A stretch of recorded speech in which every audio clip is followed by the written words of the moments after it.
In this video, we're going to be proving a few very simple propositions in Coq and then looking at the corresponding proof terms for those propositions. So let's start off by looking at for all x and y in prop, x implies y implies x. To prove this, we'll start off by introducing the x and the y and two assumptions, A and B. A is the assumption x, and B is the assumption y. We need to prove the claim x. And of course, we have a proof of x. It's simply A. So we can use exact A to finish this proof. Now, in fact, these intros are simply introducing variables of a certain type which are bound by lambdas.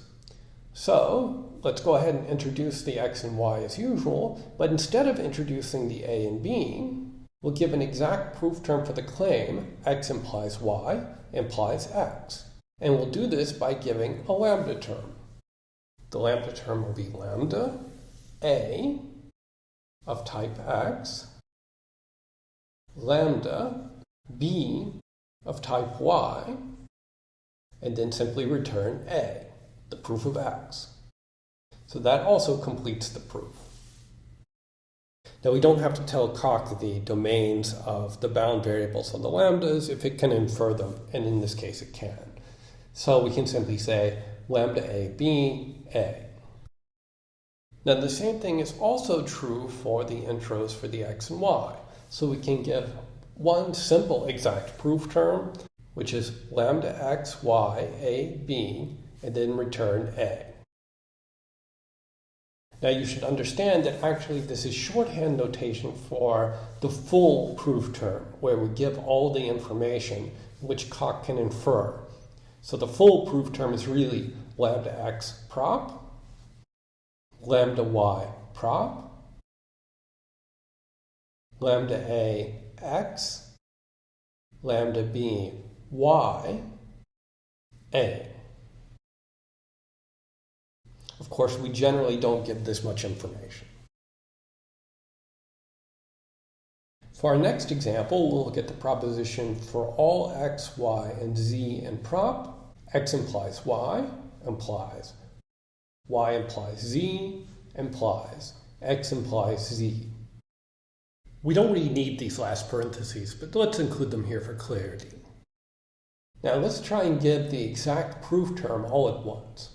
So we'll start off with lambdas for the x, y, and z, and then lambdas for the assumptions a, b, and c. Now here the assumption a will be of type x implies y, the assumption b will be of type y implies z, and the assumption c will be of type x. And we need to return something of type z. Well, the only thing we have in our assumptions that returns something of type z is b. And b gives you something of type z as long as you give it something of type y. The way to get something of type y is to apply a to something of type x. We have something of type x, that's c. So the body of the proof term underneath these lambdas will simply be b applied to a applied to c. Now let's try and do this again as a proof script, the way you usually prove things in Coq. So we'll start off by introducing the x, y, z, and the assumptions a, b, and c. And now you see one advantage of proving it with a Coq script is that Coq keeps up with the bookkeeping for you. In particular, Coq tells you what the types of a, b, and c are. You don't just have to remember them. And now, following the same reasoning as before, we apply b to reduce the claim to y. We apply a to reduce the claim to x. And then we have the assumption c, which is of type x, so we can say exact c. And so we're done. Now let's go back into the proof script again for a moment to point out a couple of other things. First of all, if you have two applies in a row like we have here, apply b and then apply a, you can combine them into a single apply using a comma. So I could say apply b, comma a. And I would apply them in sequence, and then we get to the exact c and finish the proof. Now here we can use apply c instead of exact c. It'll have the same effect, because it will apply the C and then there will be no subgoals left. And furthermore, we can combine these applies and have simply apply B, comma A, comma C. Now that we're done with the proof, we can look at the proof term using show proof. And what we see as the proof term is exactly what we expect. It's lambda x, y, z in prop, lambda A, lambda B, lambda C for the three assumptions, B applied to AC. In fact, we can use show proof before we're finished with the proof. So let's say we do a show proof right after doing the intros. At this point, the partial proof term looks like lambda x, y, z, lambda A, lambda B, lambda C, and then the body of the lambda is just question mark 13. Now that means that there's a missing proof term here that we need to construct. Let's say that I do apply B, and then do a show proof. Well, now we see the partial proof term is a little more instantiated. It has all the lambdas as before, but now the body is B applied to question mark 14. So question mark 14 is the part we still need to build. For our final example in this video, let's look at for all x and y, z and prop. X implies y implies z implies x implies y implies x implies z. Let's again try and get the exact proof term.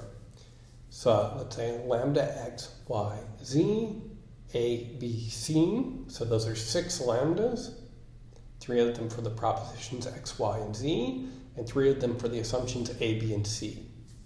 The assumption A is of type x implies y implies z.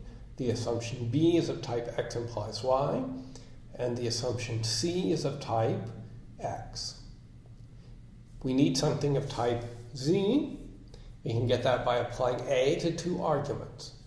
The first argument of A should be something of type x. We have something of type x, that's C, so we apply it to C. The second argument of A should be something of type y. Well, B gives us something of type y if we apply it to something of type x. So we apply B to C and use that as the second argument of A. And so this is our complete proof term for this proposition.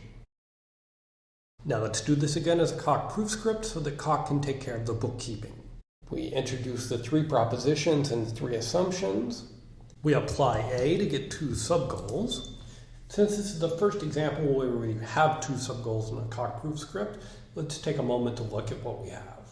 There are 2 things we have to prove. One of them is the claim x under certain assumptions, and the other one is the claim y under certain assumptions. If we do show proof, then we see the partial proof term, and you see it has lambda x, y, z, a, b, c, and then the body of this lambda is A applied to 2 arguments. Here they're called question mark 30 and question mark 31. So this means there are 2 missing proof terms. Those are the 2 arguments to this A. These correspond precisely to the 2 subgoals we need to prove. You can structure the subproofs by giving these bullets. The minus, the plus, and the asterisk can be used to structure these subproofs. So I'll put a minus here, and this means that I'm currently trying to just prove the x. I can prove that, of course, by exact C. Now I'm done with that first subgoal. Before I go on to the next one, let me do a show proof and see what the current state of the partial proof term is. Now you can see that the body of the lambda of the partial proof term is A applied to C and then a missing proof term. So it's this last missing proof term, the second argument to A, that we still need to construct. And that corresponds to having 1 subgoal left. So let's prove that. We'll do that by giving a minus to say we're proving the next subgoal. And then we need to prove y. We'll prove y by applying B and then using exact C. Or to shorten the script a bit, I can say apply B comma C. And now I'm done and I can do a show proof. And you can see that the proof term is exactly the one that we constructed in the beginning. It's a bunch of lambdas, and then the body is A applied to C applied to BC. In fact, you can print the proof term after you finish the proof by giving print with the name of the theorem. We didn't give this theorem a name, we just said goal. But Cock chose the name unnamed theorem 1 for us. So we can say print unnamed theorem 1. And you can see it gives exactly the proof term we expect, and it's a proof of the proposition we expect. If we had wanted to give this lemma a name, we could have done so at the beginning and said lemma, and then given the name, let's say lem s, and then we give the same proof as before, and now it says lem s is defined, so I'll say print lem s, and then we see lem s is given by the proof term as before, and it's a proof of the proposition as before.